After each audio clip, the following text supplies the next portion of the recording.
I think, Your Excellency, the Governor of Nairobi, Karibu, is a committee of devolution. You have so many other commitments, especially the city is facing a lot of problems because of the floods. And thank you for your time, because some of my colleagues were saying that the Governor of Nairobi will not come, so I told them he will come. But now you have proved many Thomases wrong, and therefore I appreciate for your coming. Your Excellency, I think you are aware that you have been a senior member of the Senate, this standing committee. At your time it was a sessional committee. But they want to consider all matters related that it normally does looks into devolution issues and intergovernmental relations, and also cities and urban centers, the towns. Under Article 6, the devolved systems of government and further provide the role of the Senate under Article 96, which is to represent the counties and protect the interests of the counties. And the government of importance today is the legislative role of the Senate under Article 962 of the law. The objective of this meeting, Your Excellency and the members, one is actually the right time to, actually we have found that it's the right time to consider the issues to do with the cities and the urban areas. And therefore, the principal aim is to evaluate the effectiveness of the urban areas and the City Act that was passed in 2011. We call you here so that you can share your knowledge and your experience now that you've been a governor for some time. And I'm sure you have a lot to say and to share with this committee. One other thing is that we need to engage our stakeholders also, the other members, and the public, so that they can be able to improve the cities for the challenges and lessons from the applicability of the Act. Also, so that we can improve the Urban Areas Act, so that we can achieve the intended purposes. Colleagues, I think we have not much to say. I call upon all of us to exercise unity of purpose as we deliberate on this area, urban areas and the City Acts. I'm confident that together we will make a great stride towards realizing our mandate, protecting devolution and protecting the interests of the people of Kenya. Ladies and gentlemen, it's now my pleasant honor and it to declare this meeting officially open. And I wish you to have a deliberate, a fruitful deliberation. Thank you, Your Excellency and Senators. I think you have something else to say. Members, the Governor is actually asking for another meeting. We will give him first priority to present whatever he wants to tell us. Okay. Sorry. Then I think some of our colleagues are online. Where's Fasha?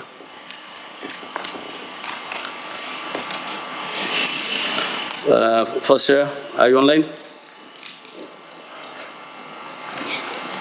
First Chair?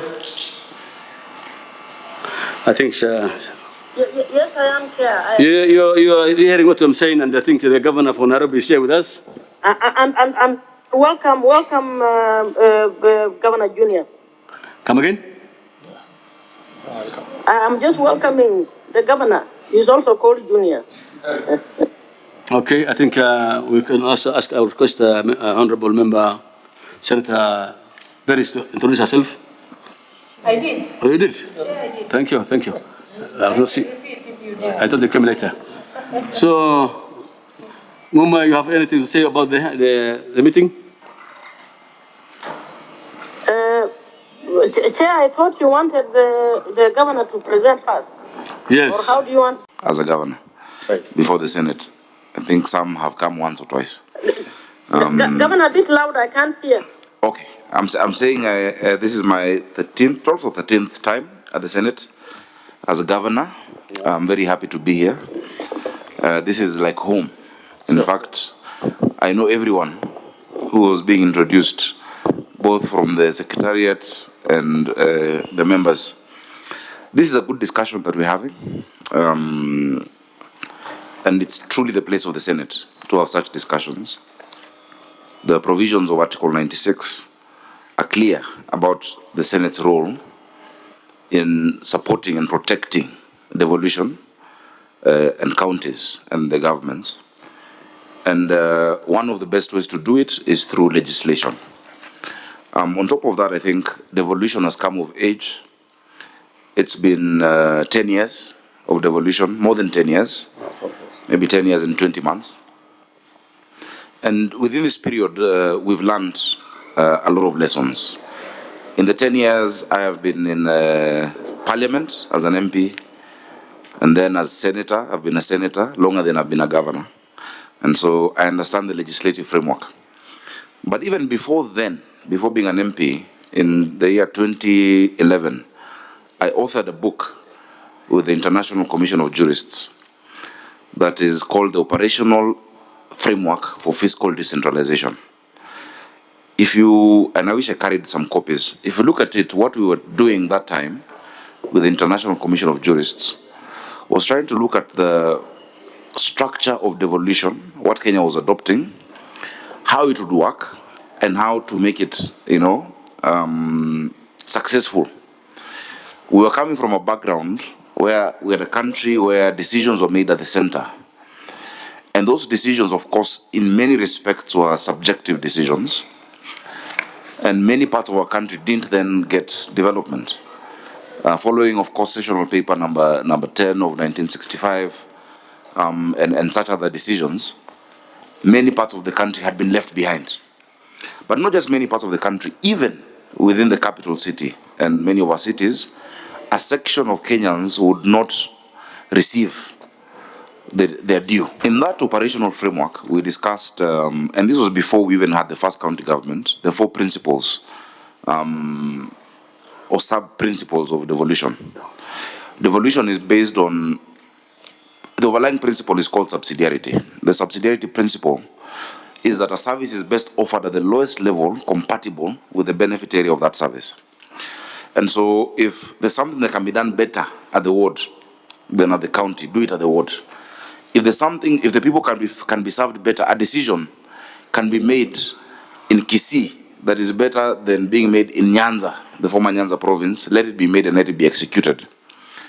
And that was because a one-size-fits-all approach was not working for this country. Now what we have seen is that even within counties, subsidiarity is important. And I'll get to that a bit later when I give the experience of Nairobi. The sub-principles under subsidiarity then, number 1 is the expenditure responsibilities that is found in the 4th schedule of the Constitution. Then what does the county have to do?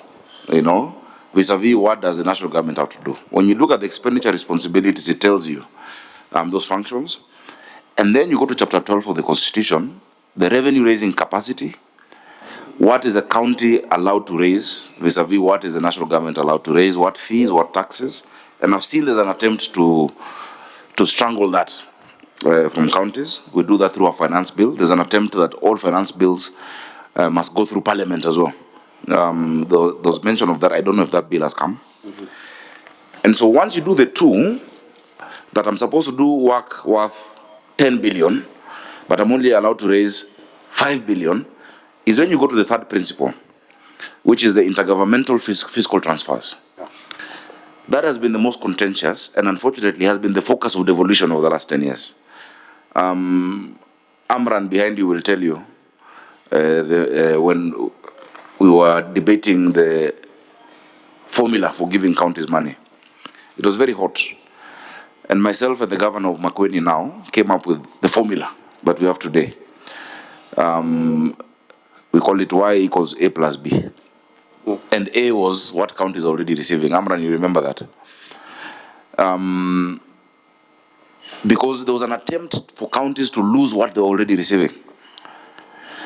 And so some of us from counties that were gaining at that time said, despite us gaining 100 million, it doesn't serve devolution for Nairobi to gain 1% of its budget and for another county to lose 30% of its budget. And we had 10 times, I think 10 sessions where we defeated the government then and said, no, there's no Kenya A and Kenya B. But long and short is that third principle of intergovernmental transfer has become the focus, that people now focus on how much we get from the nationally raised revenue, as opposed to how much we can raise, and number two, how much we need to spend. And I'll give you an example that I was mentioning earlier. Nairobi, for instance, receives around 20 billion from the nationally raised revenue. Every month, that comes to maybe 1.7 billion. The salaries alone in Nairobi is 1.3 billion per month, going to 1.4. So if you're to depend on just that intergovernmental transfer, we will not be able to undertake the programs we're undertaking in the city. We would not be able to, even fuel our vehicles. We will not be able to feed children as we're doing. We will not be able to collect garbage. We will not be able to do many things. And so that third principle needs to be understated, and the costing of functions in principle 1 and 2 need to be done.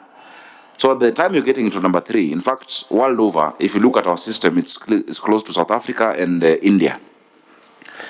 The intergovernmental transfer is supposed to fill a gap, but people have made it the main thing. It's supposed to fill a gap between what you raise and what you're supposed to do. And then finally, the fourth principle is subnational borrowing. That counties then be allowed to raise their own revenue through borrowing. That has been limited.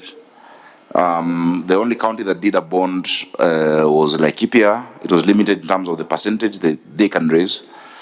Subnational borrowing, there are many, we in Nairobi are pursuing a green bond, for instance. There are many people who would want to invest in Nairobi. They would want to put money in infrastructure and get a return later. Counties are constrained from doing that. Now, having said that as background, Nairobi County is special because it is the county and the capital city of Kenya. It is also the diplomatic center of this region and indeed of our continent. The leadership we've taken on many areas, including climate. And so it needs to be looked at specially. Nairobi County has a GDP of $28 billion. A GDP of $28 billion is more than twice the GDP of a country like Rwanda, which is 11 billion. Is more than 10 times the GDP of a country like Burundi, which is 2 billion. But Nairobi is not able to deal at that level. If Nairobi was a country, it would have been richer than Kenya. It would be top 10 in Africa. But of course, the law of averages puts us as everyone. And recently, Chairman, I was talking to my friend who's a country director of one of the Bretton Woods institutions, and I told him, why can't you give Nairobi direct support with a GDP of 28 billion and a population of 5 million? You have to give some countries with less than half of that or a quarter of that direct support. And he said, actually, you're right. And now they're starting to give Nairobi direct support for the programs that we run. We have a population of 5 million people, and there's a difference of day and night population. Part of the problems we have with the formula of transfers is that people are counted at night, yet they seek services during the day. So people seek services in Nairobi during the day. You go to hospital during the day, you use the roads during the day, all the functions, but then at night they go to Kiambu, they go to Kajiado. And so when you do the census, you find Nairobi has a population of 3.8 million, but really it's 5 million people. I opened the first eye hospital in Kenya recently, in Umoja 2. 45% of those who serve are not from Nairobi. And they declared they're from different regions because there is no public eye hospital in Kenya. Okay. The one in Umoja 2 is the first public eye hospital. The other two is Lions Hospital, which is Lions, it's not public, and the PCA Kikuyu. And so those are some of the challenges that we deal with. Now, if you look at the Urban Areas and Cities Act, now to bring it to the discussion that we're having today, it talks about principles of management and governance of urban areas and cities. Of course, the reason of this act is to provide for first classification and the governance and management of urban areas and cities and the criteria for establishing those. When you look at the criteria, and that is why we find solace in Section 6 of this act, when you look at the criteria, Nairobi doesn't qualify because the criteria for establishing cities is mainly based on population. It talks about 250,000 people. If that was a criteria, Nairobi would have 20 cities. Sure. Because we are 5 million. And so it's not practical in terms of municipalities, in terms of, how you'd structure the capital. But Section 6 and Section 6 of this Act then talks about management and infrastructure in the capital city. It says the capital city of Kenya is Nairobi. Of course, it shall be governed and managed in the same manner as a county government. And then it talks about what the county must do. Allow me at this point, Chair, to touch on what has been an ongoing debate nationally, and even during the BBI discussion. There was the idea of making Nairobi not be a county and let Nairobi be managed as the seat of national government. Of course, we opposed that, and I gave a presentation. And I gave history of different countries where the most bustling economic capital was alive and vibrant, but the seat of national government was then moved. So if you go to Tanzania, Dar es Salaam and Dodoma. If you go to Australia, you got Sydney and Melbourne and all that, but they moved to Canberra and they created this capital. If you go to Nigeria, Lagos was always the active economic capital, but they moved from Lagos and went to Abuja and created the seat of government. If you go to the US, you had New York and you had all of this, but they moved to Washington, D.C. And Washington, D.C., the District of Columbia, has no senator, it has no representation, it is just the seat of national government. And I told them that time, if devolution is the biggest gift to this country, that lady in Mutwini in the market, that person in Kayole, also needs that gift. 10% of this country is in Nairobi, and so they must never be denied the gift of devolution. And it has really sorted out many things in the capital, which I would go into. And so this provision in Section 6, I find it as a pregnant provision of the law that has never been implemented. It says that the capital city in subsection 3 shall provide infrastructure necessary to sustain the seat of national government, office of diplomatic missions, which we do, efficient transport network connecting to rural areas, towns and other local, regional, international cities, and commerce and industry. It then says the capital shall decentralize its functions and provisions of its services to the extent that it is efficient and practical to do so. Now, Chairman and Honorable Senators, we are smack in the middle of implementing this 6.4 by providing for boroughs in the county of Nairobi. We've undertaken a whole year of public participation. We've gone down the city because the needs, for instance, of Kayole, the person doing roads in Kayole should not be the same person thinking of roads in Westlands. The person trying to sort out waste management in Karen should not also have the headache of South Sea or rather of Isili, And that is why we had proposed 5 boroughs, Nairobi North, East, West, South and Central. But after extensive public participation, we found that we need to have 6 boroughs. And so we are having Nairobi South Central as well. South East, which will bring together Embakasi East constituency and Embakasi South constituency, connecting to Makadara. Now, once we do that, we want to have city managers or borough managers. We've already gone through the process of, recruiting. We've shortlisted.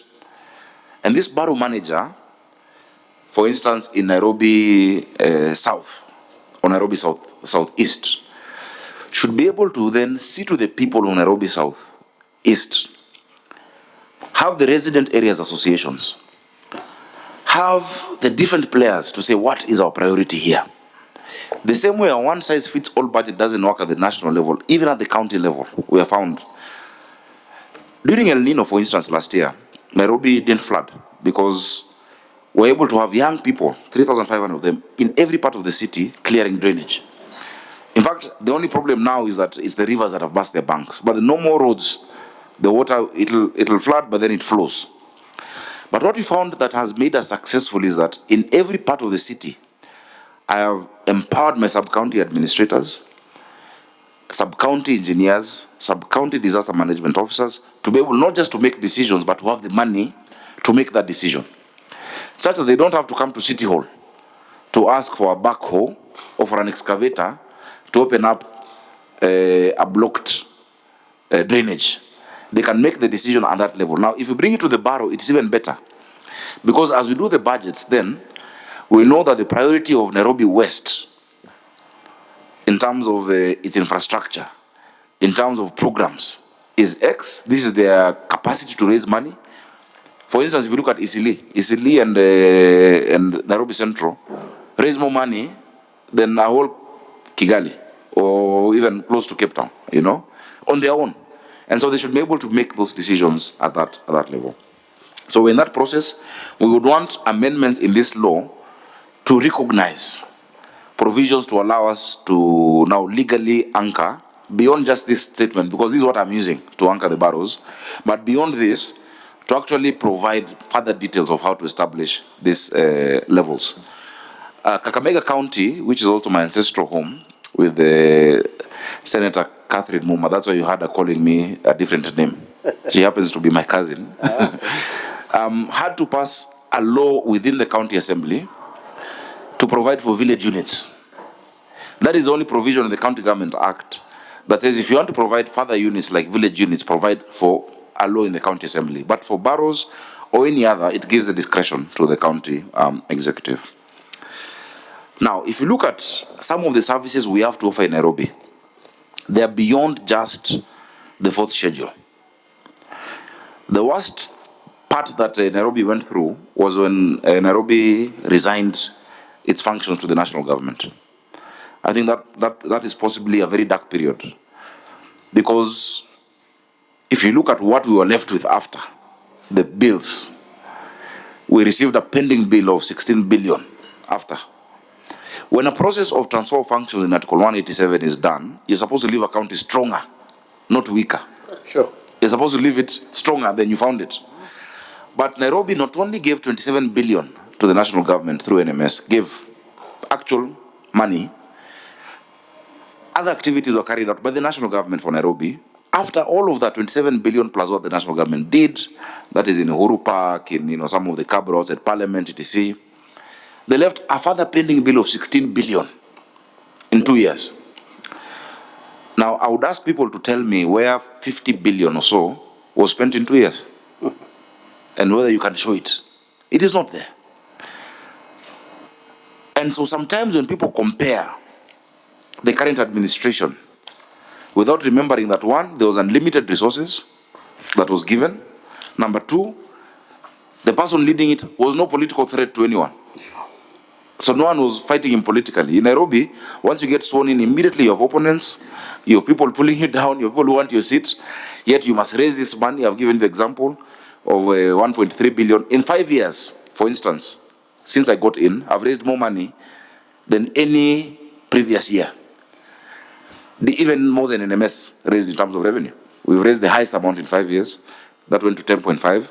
And in this financial year, with 2 months left, I've already surpassed last year, which was the highest ever in the history of Nairobi, apart from 2015-16, which was 12.7. And so without understanding that, then you'll hear those who are anti-devolution saying, no, let's give it back to the national government. And let me explain some of the functions we have to do. Today we're feeding children in Nairobi. School feeding is not a function. It's not mentioned in the fourth schedule. In fact, the only mention that comes close to it is children welfare programs. That is a county function. We found that 1 out of 4 children in Nairobi don't go to school because of hunger. A lot of the efforts in the past for feeding children were sent towards the arid counties and semi-arid counties, forgetting that urban poverty many times is worse than rural poverty. We keep saying Nairobi ni shamba ya mawe. If you don't have money, you'll not have food, you'll have nowhere to stay. In the last 19 months, what I've been able to do with the county government of Nairobi, we've built 10 kitchens, central kitchens, that each produce 10 to 15,000 plates a day. We've been able to now break ground on another 7 that I've done. And today, we're feeding 184,000 children every single day. 184,000 children. 5 shillings a meal. 5 shillings. 5 shillings. Meaning we have had to invest in infrastructure and we've had to invest in the subsidy because it's subsidized. We're very lucky we've had donors and supporters who come. I've seen a story that we can't account for donor money. And it's because the donor money goes straight to our implementing partner. We don't receive it as Nairobi County. The money goes straight to Food for Education. It's a foundation that has been doing this for a while. But that money is used to pay for those children who can't afford the 5 shillings. Because there are people in Nairobi who are so poor, they can't afford that 5 shillings. What you find, and I would really invite this committee to come and see that program. In fact, this week when schools were postponed, in all the camps after the flooding, we're giving them food. Yeah. A hot meal, lunch and dinner from these kitchens. Every day, the 31 camps around the city, because I have the capacity to feed 184,000 people, and there are only 14,000 people in the camps. So why not use that capacity to feed them? But I would interest you to come and see these kitchens and how it works. School enrollment in Nairobi was 250,000 only. There were only 250,000 children in school when we started. Today there are 310,000 children in just less than a year, because we broke ground in August of last year. 310,000 children are going to school, above the 250,000. They're receiving that hot meal every day. Enrollment is more than 100%. Attendance is 100%. And performance has gone up. When we were issuing our bursaries and scholarships earlier, a few months ago, there's a young girl called Mabel who had been failing in her school. Because she was in and out of school. She wasn't consistently in school. But in her 3rd term of class 8, she was in school every day because of the school feeding program. She was wearing the watch that we normally have for school feeding. And she said she would never remove it because of the food, she became one of the top performers in Nairobi. She's going to Loreto Convent. And she would never have had a chance to go to school. Now, how do I cost that? It's not in the 4th schedule. It is a need that Nairobi has. It's a need that capital cities have. I would want the Senate to help us look at financing of capital cities. I've explained we're dealing with a disaster in Nairobi of the rivers bursting their banks. 60,000 families affected. In the past few days, I have not worn a suit apart from Labor Day, where I wore the suit just in the morning and then went back into my jeans and shirt. I've been to Mukuru kwa Ruben. I've been to Mwiki. I've been to Kangware. I've been to Gatina. I've gone to Madare, Utalii, to Ruaraka. I've gone to Mwiki. I've gone to Infinity. I was in Kiambu Slum. I've been to, yesterday I was in Embakasi East in Soweto and Embakasi South in Kware. I've gone to all these places to see my people and hear them out and give them food, blankets, mattresses. But that is despite us last receiving money in February allocation to counties. Beyond that, not a shilling. I saw a senator saying that counties have received, Nairobi has received 800 million. I would want her to show me where it is. I'll go for it today. Because we're using our own source revenue to sort out these challenges. In fact, the support, I thank the national government, is that we're working together to restore the bridges. 17 bridges were swept away. And that's why I had asked national government, please postpone school opening, because certain areas, Lunga Lunga to Ruben, Viwandani, Mlango Kubwa, Kosovo, cut off. And if you don't do the bridge, the children will try to cross that dangerous, because children believe that they can do it. Sure. And they'll be swept away.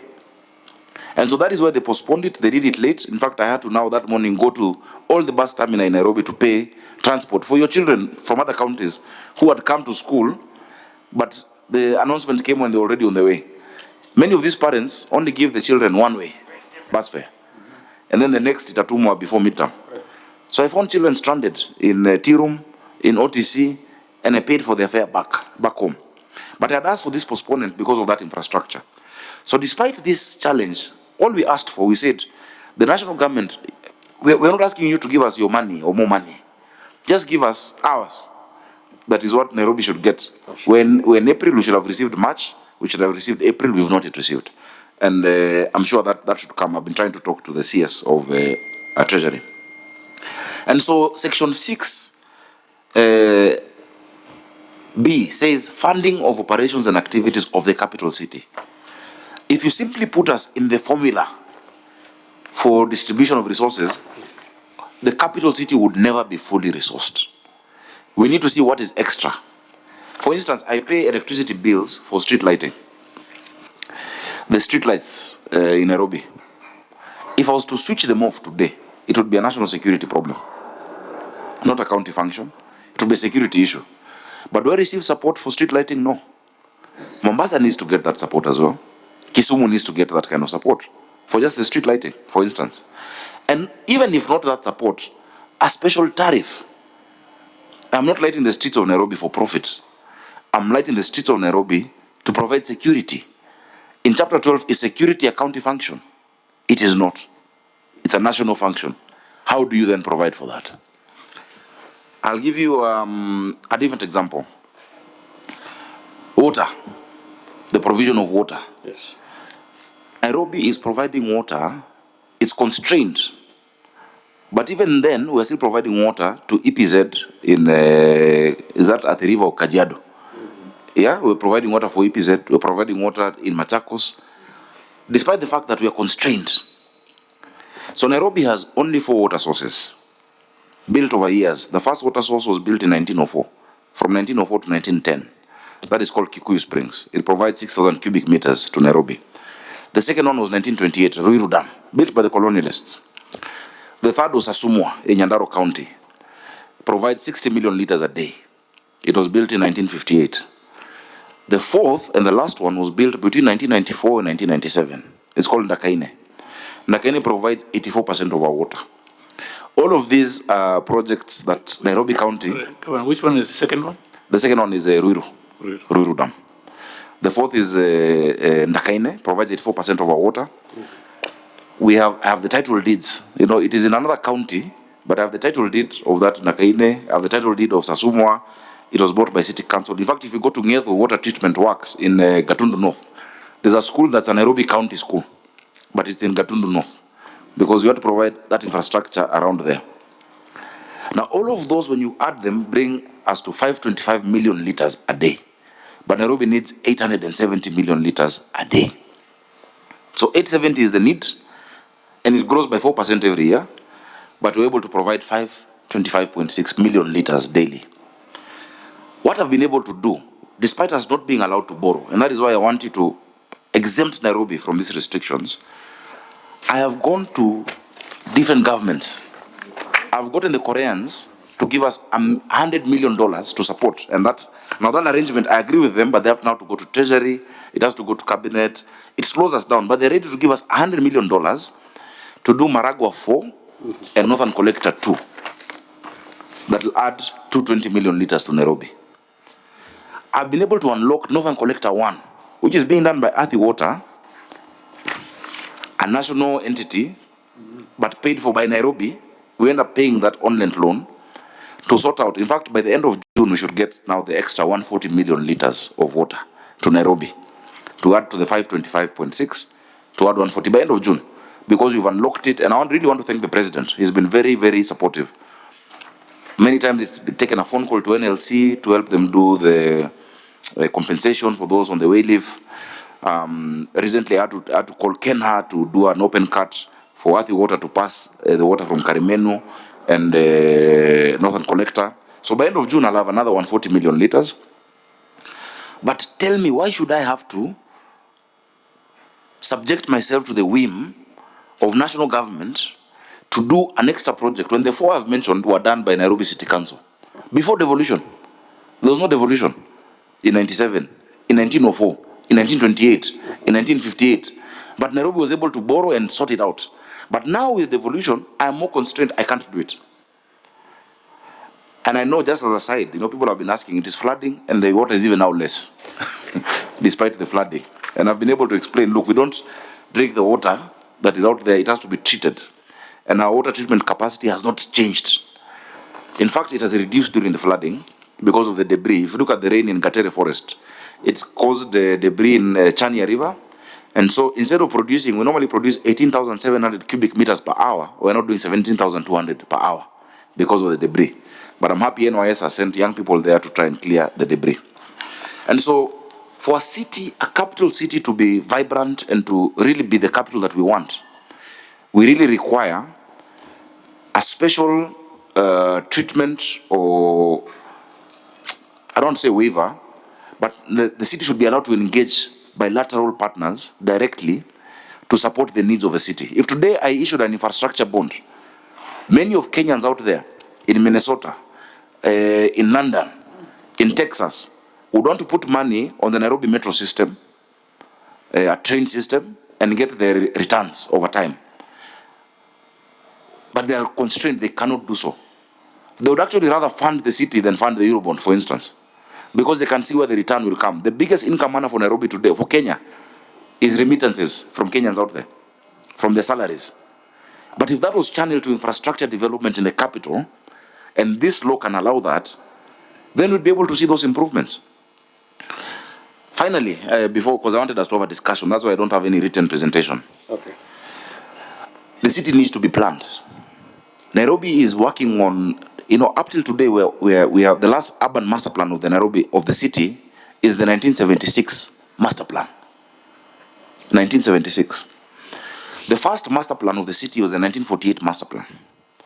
After 1902, when Nairobi became a city. 1948 master plan is what has created the slums we have today.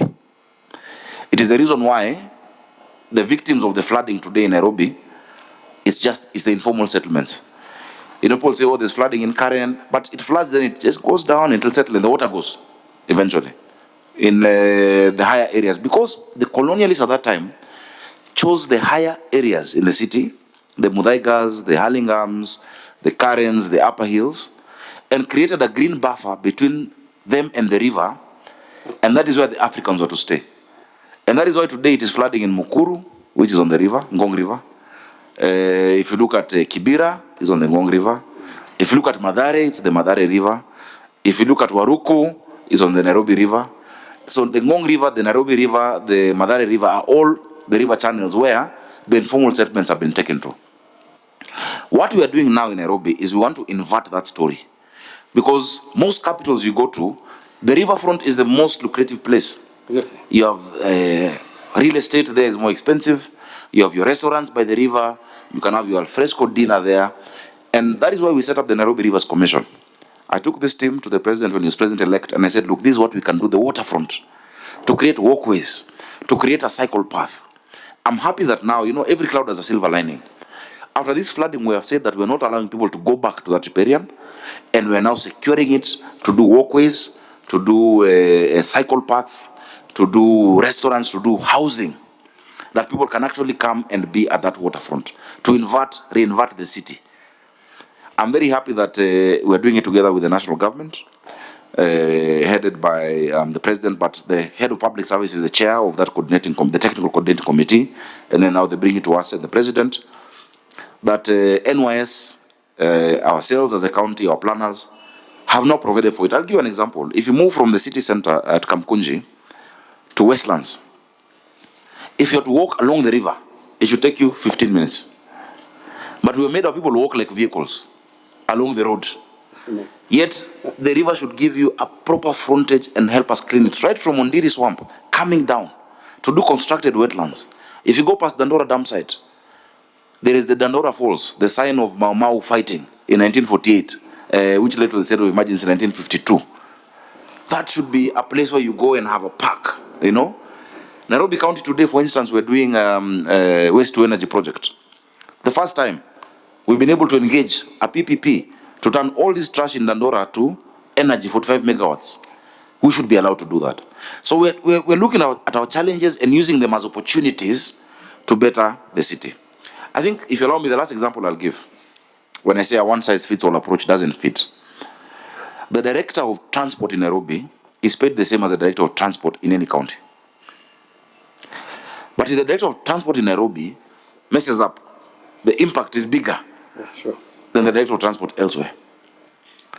I should be able to attract the world-class talent to those positions Fortunately, I was able to get my advisor of mobility, who is a professor in London, Professor Washington Ocheng, he's a dean at Imperial College, to do it pro bono, because I cannot afford to hire somebody at that caliber who can. Sorry, I'm not saying the ones I have are bad, but you can understand. If they get a better opportunity in private sector, they'll go. When I became governor, I found pending bills of 100 billion shillings. 21 billion of that is legal fees to lawyers. 21 billion. The legal pending bill is more than our own source revenue. It is more than what we get from the national equitable share. Yet, and I've had this argument with SRC, if you allow me to pay my lawyers 250 to 300,000, whatever they're paid in a law firm, Sure. and I hire 50 of them to come to work for Nairobi County government, I would not have such pending bills to deal with. Somebody takes us for one case, they want $1 billion. I saw somebody ranting the other day on Twitter about his fees. I would never pay somebody 10% of our own source revenue as a county to one lawyer. That can feed, that is the exact amount to feed 250,000 children a year, to give one person. Somebody else took us to court about improvements in Uhuru Park that are coming to 1 point, the improvements NMS was doing in the Nairobi County. And the lawyer is charging us 1.5 billion. They're basing it on the value of Uhuru Park, as if Uhuru Park was being sold. Should I pay that? If I pay that, will you summon me here? And so allow the counties to have the capacity to have, like the state law office, the office of the Attorney General, the office of the county attorney should have the same caliber, because Nairobi is almost, I saw someone saying our revenue is 30 counties combined. So it must be looked at differently. So those are our needs. Just examples of what we need to grapple with. And so just subjecting us simply to the formula of allocation of resources would not be fair to a capital. Nairobi is blessed with the gift of location. Everybody wants to stay in Nairobi. All these diplomats, when they come, when they finish their tour of duty, they don't want to leave. They stay here. They're all here, by the way. I know them. In 5 hours, you're in Dubai. In 8 hours, you're in Amsterdam. In another 8 hours, you're in London. Everybody wants to be here. In 13 hours, you're in New York on a direct flight. But then you come and get stuck for 4 hours in traffic. I need to have the capacity to do the Nairobi Metro. When I was with the French government, and the French are actually part of those who are supporting our school feeding program, directly to Food for Education, that is supporting those who can't. I asked them, you've given $3 billion to Abidjan, 3 billion euros to Abidjan for their metro. Why can't you do it for Nairobi? Because now you're looking at Anglophone. And they said, because it's difficult. The national government won't allow that. I should be able to get it directly as Nairobi. I have 74 million euros for line 3 of the BRT from the European Investment Bank. It has been stuck for more than a year because of lack of a cabinet memo at the national level. Why should Nairobi be allowed to get this support directly? I want to do a line from Thika to Ongatarongai, the biggest trunk. So I would want the Senate to be very bold, after the 10 years that we've seen how devolution is operating, to allow us to get to the next level of devolution, both in terms of infrastructure, both in terms of the revenue raising capacity of the county, in terms of the human resource of a county like the capital, and finally in terms of the governance structure, allowing us to have those barrows entrenched in the law. Thank you, Chair. Thank you so much, Your Excellency. I think most of us now at least are going to get in the insights of the city. We know the challenges very well. And I'll allow my colleagues maybe to ask 1 or 2 questions. Yes. Chair, can I? Yes, Vice Chair. Thank you, Your Excellency, for that presentation, which demonstrates your deep understanding of the issues that actually need to be taken into consideration in managing the city. And I'm glad that that thought process is at least seated with you. Thank you. A few things. It is my view that we have not done well in terms of strengthening the intergovernmental relations between national and county governments is dragging us on devolution. And this this is particularly important because of the number of the things that you have said. And I'm glad that we are meeting right now when we have floods and the good coordination on disaster management, for instance, between national and county governments. I'm wondering whether you have national and county governments of Nairobi on how to manage disasters in order for coordination to be smooth. Secondly, you host the highest and the highest number of residents of informal settlements and the biggest informal settlements. But these areas are not planned. Article 43 and 53 on the right to education is equal to children in Mathare as it is to children in Lavington. But in your meeting recently in National Assembly with Machogu, it was clear that from the communities that are extremely substandard. Yes. What intergovernmental conversation is going on around building for facilitating access to education for informal settlements, which is not happening? What planning have you put in place to ensure that now that we have allowed, quote unquote, the settlements to happen, we need to also provide a dignified life for people who are living there? Thirdly, I think we need some technical sitting chair where we can draw from governors' experience both as senator and governor to be able to put a list down of the key. I agree, did not foresee broadly the detail that can help, for instance, for cities to manage. And also for upcoming peri-urban areas. I'd like to give an example, for instance. If you look at a place called Sigalagala, Sigalagala has moved from a technical institution of 2,900 learners now to 15,000 learners and has actually become a peri-urban area. This is a decision that was made by national government, but the national government never gave other infrastructural support, conditional support, to ensure that that area is able to hold hostels, is able to hold the relevant infrastructure and sanitary infrastructure in order to house the new population that has come up, which is students only. We're talking about 15,000. Can we strengthen, supported beyond what they're giving to those institutions, so that county governments are also able to prepare the infrastructure for those areas? I hope you can give your thoughts on some of these issues. Thank you. Thank you, Honorable Vice Chair. Maybe yes. The Vice Chair has given quite a mouthful, so if the Governor can respond to the many issues he has raised before we give another set. Okay, Your Excellency, you go ahead. Maybe you can respond. Thank you. Thank you very much. In fact, the example he's given is the turnoff to our village, Sigalagala, when you go into Bushangala. And it's true, it has changed because of the educational facility and the infrastructure has not been provided for. The issue of, number one, let me start from the beginning, the intergovernmental structures that are required in cities, not even just Nairobi, is really important. There was a legislative framework that we worked on. We actually had a bill in the Senate that I sponsored with the Senator Mutula, who is now governor, on the national disaster management. How to create linkages between counties and the national government in terms of the institutional, the capacity, how to respond, how to have early warning. The problem that time is that the national government also had a different bill that they were bringing through that time, Honorable, I think, Kemani Ishungwa. Yeah. Is it still there? It's with him now. Yeah. Following yours and found, yes.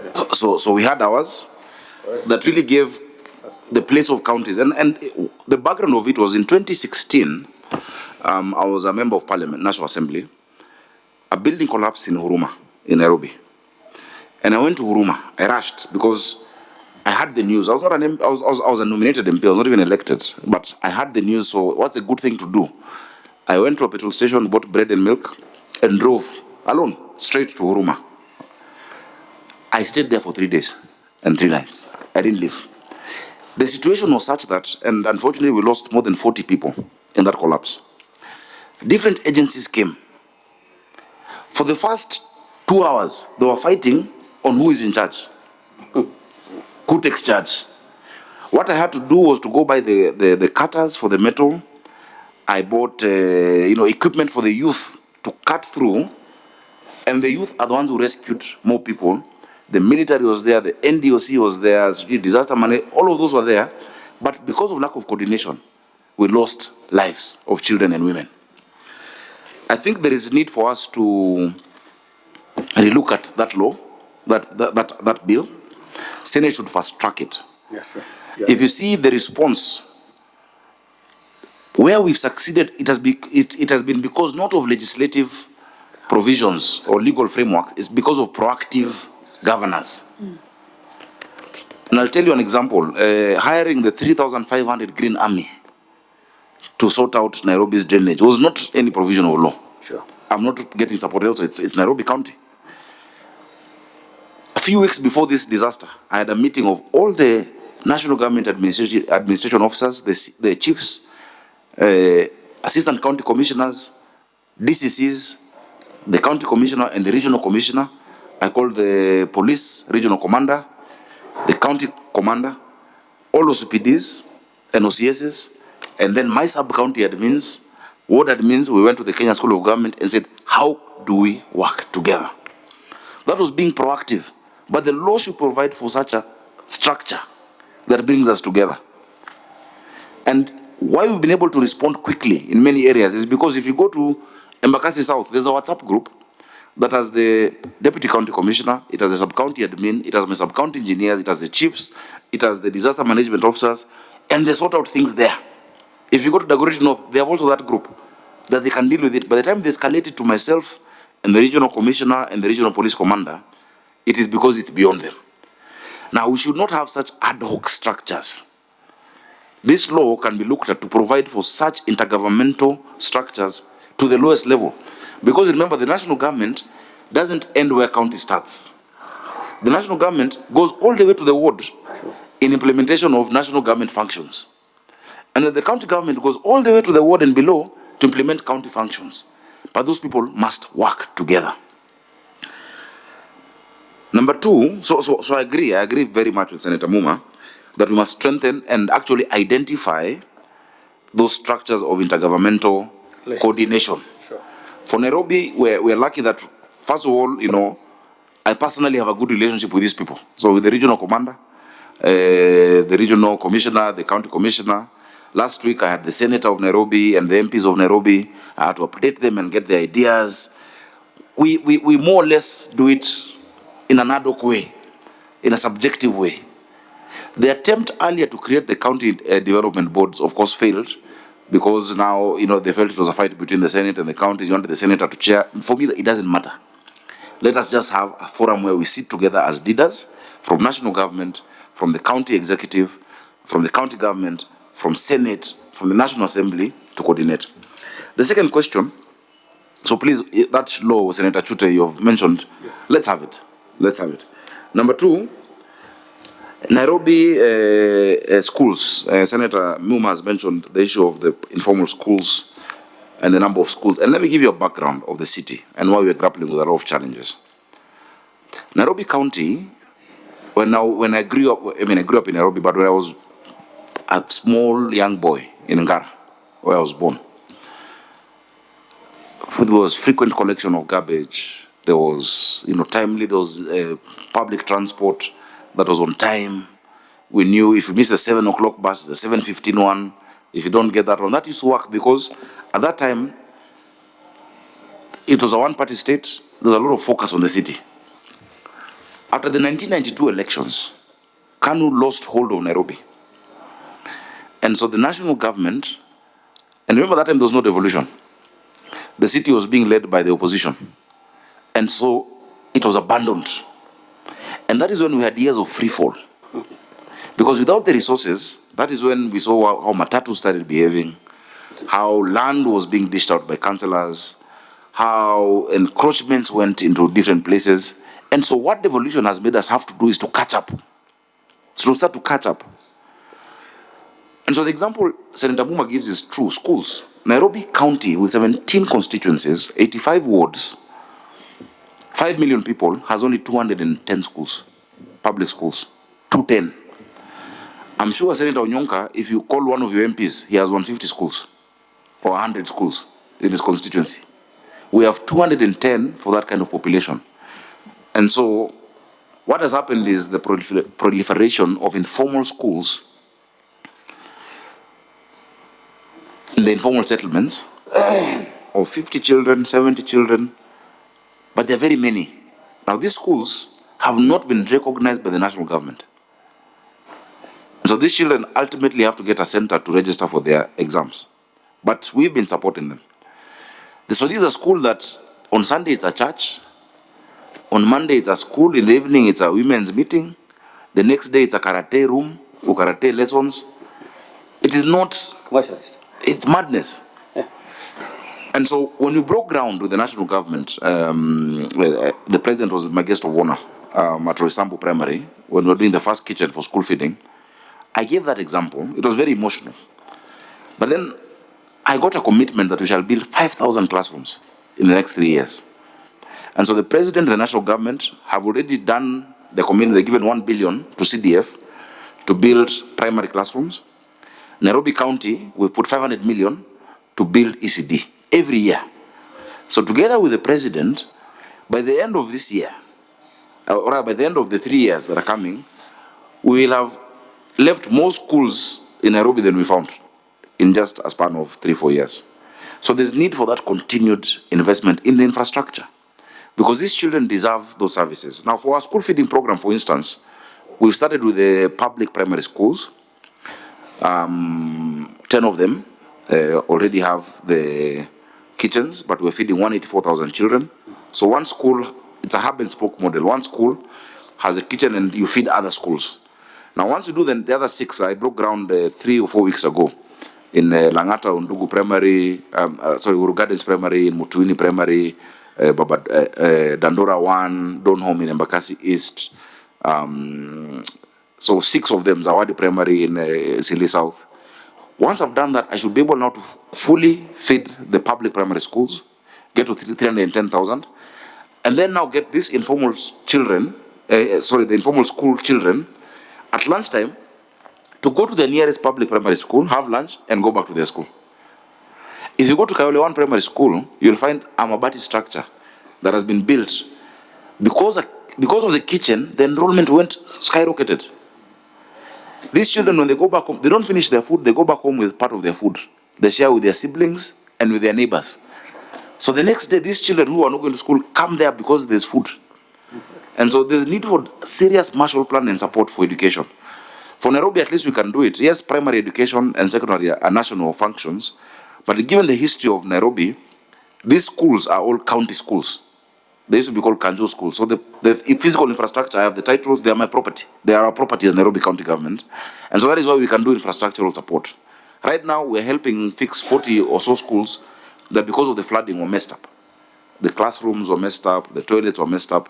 We would need additional support for that.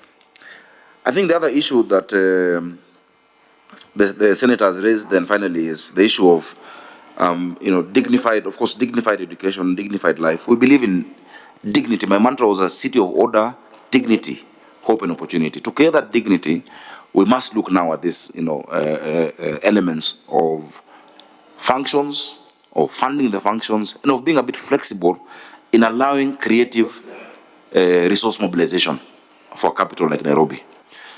Creative resource mobilization will allow us to do a green bond, will allow us to think of how do we discount our future assured income. If you look at Article 2, must be 210 or 212, that assures county of their revenue. We know for sure Nairobi will not get less than 20 billion from equitable share. We know for sure its own source revenue will keep going up. I've already surpassed, as I told you, the 5 years. I've surpassed that target. And I'll tell you some of the measures we're putting in place to go even up to 30 billion, including the Sectional Properties Act. Today, for instance, if you have a single dwelling unit in Kileleshwa on half an acre, you're paying the same as your neighbor with 60 houses. How are you paying the same rates? Those 60 houses all have a water connection, they all have a sewer connection, but they're paying the same exactly as the one unit next door. Sectional Properties Act allows now for every house there to have a title and to pay their proportion. It's just 0.015% of the value of that property as opposed to improved site value. I'm very happy and to report to the Committee of Devolution that we are the first county to have an updated valuation roll. We are now on our 2019 valuation roll. We did it. We have a valuation court. Others are stuck in the 80s. 1980 valuation, 1982 evaluation, we're at 2019.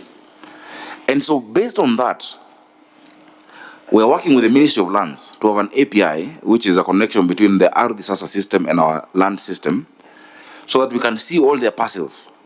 In Nairobi, for instance, we have 175,000 parcels of land that we know of. Of those 175,000 parcels, only 30,000 accounts are paying rates. And that is why I put a notice in today's paper and tomorrow's paper. And I think you've seen it, Senator, that we will now go to auction your land if you're not paying rates. Because that is what the law provides for. You have to pay your rates.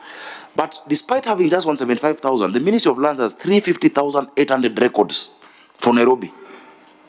If we match that data, when I approve subdivisions, because subdivisions are approved at the county, let the ministry automatically see it. When the ministry produces a new title, or there's a conveyancing done, let the county automatically see it. To collect their land rent, and we'll be able to collect our rates. That alone can make us collect more than thrice what we have today, and the equitable share, we will stop fighting with other counties for the 20 billion. Because we'll be able to collect more than 53 billion just on those rates to serve the people of Nairobi better. And so we must look at these peri-urban areas. Now, what we're trying to avoid, because I know questions have come up when I talk about buildings and us going up, is urban sprawl or urban decay. Urban sprawl now is where, because of lack of densification in a capital or a city, people have to live in the outskirts and they go far. And so we have children waking up at 3 a.m. to go to school. Is that dignified? It is not dignified. We must be able to create, of course, while protecting our green spaces, while protecting and making sure there is infrastructure, there is water, there's sewer. I've been able to secure money from the, again, French Development Agency and Africa Development Bank, 13 billion and 8 billion for sewer expansion, for water expansion, so that we can build going up. Nairobi will not expand. It's 696 square kilometers. But building going up doesn't mean that everywhere now becomes a concrete jungle. No. You cannot have the restriction of the 1976 master plan, which I mentioned, for a population of less than 1 million people, actually 500,000 people, for a city now of 5 million people. And so that is what we're looking at. And so despite the fact that I'm saying the last master plan was 1976, there was a new plan that was done, which is not an urban master plan, it's a framework for planning. And NMS tried to do localized area plans that were not successful. We are now, we've gotten $60 million from MCC, Millennium Challenge Corporation, to do the land use planning for the city, plus also the electric buses. That translates after 12 months to a compact program of around $700 to $800 million that then we'll be using. And that is what we'll have now as the Nairobi 2050. Nairobi Vision 2050 includes the Nairobi 2050 Urban Master Plan that we must put in place. Thank you very much. Any other member? Your Excellency Governor Sakaja, I am actually very, very happy to listen to you. Thank you, sir. The reason for that is that the complexity and the issues that exist within Nairobi requires somebody to at least have put his finger on the trigger. The question I wanted to ask you is, I have listened to your presentation and all the details you've given. Could I then be right if I asked you, from what you've talked about, Yeah. and I'm sure you have some talking points and you didn't have any notes, could you give us, if you can ask your office to do for this committee, a matrix Yes. on what you need to be changed on the legal framework, where we need to have engagement with this committee and make sure we have certain laws discussed and brought in for drafting, on the issues which you feel, whether it is the legal framework at coming out with legislation or the legal framework to enable you to actually have those, I'm trying to look for an English word, have those, something to give you the capacity so that you are able to manage and make decisions pertaining to the city of Nairobi. I have listened to you about the issues of what is happening right now, and that is the emergency. I've listened to you talk about street lighting. Actually, I didn't know. Yes, I pay for that. That you pay for lights, and yet that is a national, a national function. I've listened to you about the metro. Yes. I really would want you to give us that breakdown and give it to the committee. I know the committee can pick it actually from Hansard, but how I wish you could, yeah. I think given if you give me some time, I'll put it together. Yes. Rules on the legal framework. Exactly. On the amendments, what can then enable. So that according to me, that then becomes the template which even the other towns and cities can cascade onto whatever that they need. I am happy to hear that you are actually seized of. The truth is, you've traveled, we've traveled. Nairobi needs a metro. Yes. All right. The expressway that we keep talking about, Nairobi actually needs a ring around the city, which is an expressway, so that if you are lost from Limuru, you can find yourself at the airport in 15 minutes. I mean, these things are so obvious. I think you have explained. And finally, I just wanted to raise the issue of and bring in, I hope that our team will bring in the issue of the intergovernmental relations, which you brought out so aptly. And I remember you brought the question of the law where there was supposed to be a county, was it a development board, which was thrown away by the Supreme Court. I don't know whether it was the High Court or Supreme Court. How I wish we could go back to that aspect. The reason I've discovered, Your Excellency, why many of our county governments are actually dysfunctional is that we don't have a scenario where even Madam Tobiko, for example, sits with the governor, sits with the members of parliament, where you are discussing cross-cutting issues within the county. It's like members of parliament and members of parliament is from some crazy place. They have nothing to do with the county. County government in fact, the way it is designed, I think by default, you are supposed to run without even talking to your MPs. Yeah. If you are lucky to have a friend who's a senator to speak with you, good for you. Most of us don't talk with our governors, and I think that framework is what must be brought back, where we sit as leadership and discuss matters about our counties, and I believe that this committee can actually come back and convince everybody that there's a need for us to engage and to discuss. And I can confess to you that last week, when your senator came to the floor of the House, he was really excited that you are actually called everybody and you are engaging with all your leadership in Nairobi. And for me, that is how it should go. The last point I want to raise, I don't know how you would handle this, neither do I have a way. You've said so much that makes sense, but nobody in Nairobi knows that. These guys don't cover me. Figure out a way. I think you need to figure out a way on how you can periodically explain it. I remember when you started the principle of the boroughs. Yeah. The borough system is an American creation. I believe, and I know you will agree with me, and I heard you say it once, I think it was 2 years ago, Nairobi is too big to be let to fail. So we must come up with interventions where you do not destabilize the county government system, but create a scenario and a management structure where intelligent, clever, well-trained individuals can run these boroughs with the leadership of the governor. And I believe Nairobi will change. Thank you very much. I think members, I think the governor has a committee. Let's limit our number of questions, and don't repeat whatever has been asked. Sure. Chair, Governor, I love your knowledge of, Nairobi County. You seem to know every part of Nairobi County, and you're very knowledgeable also on the issues that are challenges in the city and maybe the probable solutions. One of my questions, Chair, is I don't know the right pronunciation. Is it Barrows or Boroughs? Barrows. Barrows, yeah. You might have to find a Yes, name. okay. Yeah, but So Barrows. These Barrows, how will you make sure that services are harmonized, to have a seamless flow within the boroughs and, the spilling over services into other boroughs?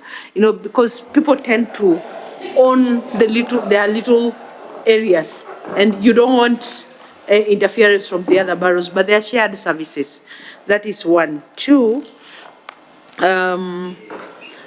hoping that you got early warnings about these rains and the floods, the imminent floods coming. What were the preparations that you put in place, to address some of the challenges that are happening now, including the floods? And then I was just wondering, because you have mentioned a lot to do with education and the educational facilities, both primary and secondary schools, and you say they are county-owned schools, but yet the functions should be national.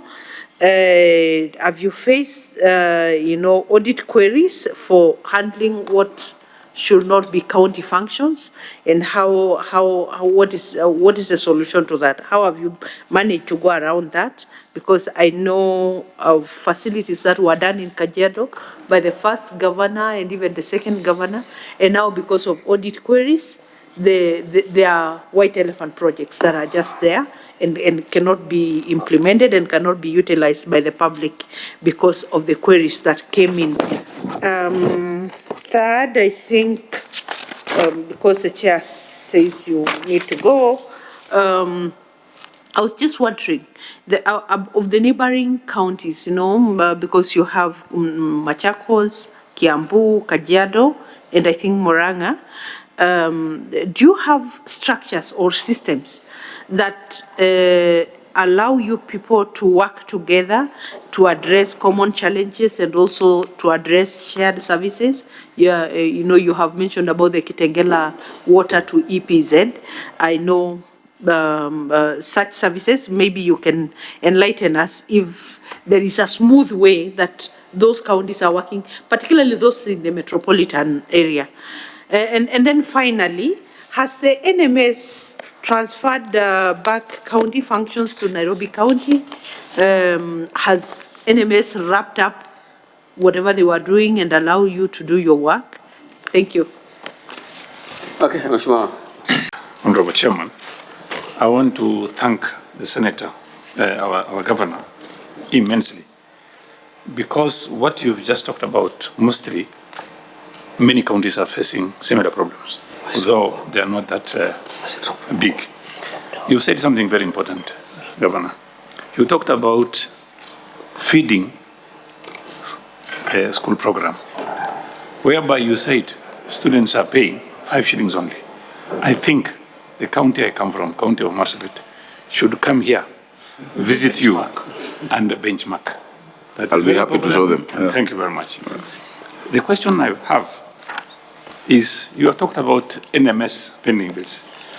Did you say 17 billion? Yes, 16 point something billion. 16, let's say 16 billion.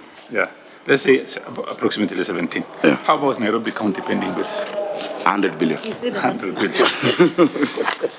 So my question is, Governor, NMS, how are they going to pay the 17 billion to the county of Nairobi so that you can clear those bills, so that you get the handing over also process to run smoothly?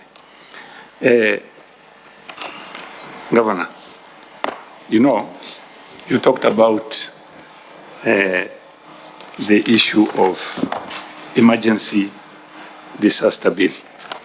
I saw your bill, I took that one up, and unfortunately, like you said, it is with the government, it is with Mr. Ichungo himself, and I had a discussion with our majority leader, and I asked him, why didn't you give us these documents? I have the documents now with me. If they can give it to us so that we can run with it very fast and then send it to the National Assembly. But he said he's going to discuss this matter with Ichungwa, and now we've already taken almost 2 months now. So the same problem you faced, we are facing the same problem. I took this matter because of Marsabit issues. If you look at Marsabit today, you will find a village having food from the national government and the county government, and another village having nothing, because of the program they've had. So let me say today, I've interacted with two the former governors, and I will tell you today, you are one of the best people we have in this country. And whatever you've said, even Barros, all those are something that eases work for you. And you are not doing it for yourself. You are doing it for posterity. And I congratulate you and say thank you very much. Finally, please, whatever you want us, help from us, sit with your team, send it to us, we'll deal with it as soon as possible, as fast as possible. Thank you very much, Chair. Thank you, Senator Chis. I think it's my time now. Your Excellency, I think I'm really because, outside there, Kenyans have a lot of talks. Of course. Yeah. They just believe that, everything's been stolen, everything's been eaten. They don't visualize how much this city requires. So, however, but we'll not listen to those things. We have to move forward. Now, I want to ask you a few questions. The issues to do with the browse and the current existing structures. Now you have wards, and they have elected members. Yes. And you have ward administrators. How will that be now be accommodated in the browse system? Do you feel that in Nairobi will not require elected people, but there's so many MCAs, or you want them to have managers instead of MCAs? Because I know politicians have a lot of things. As much as you wish to have to do good, there's a lot of political interference, both from national and from the MCAs and everybody. So how will the city now, if you visualize, Nairobi will need to be better working with administrators than working with the politicians?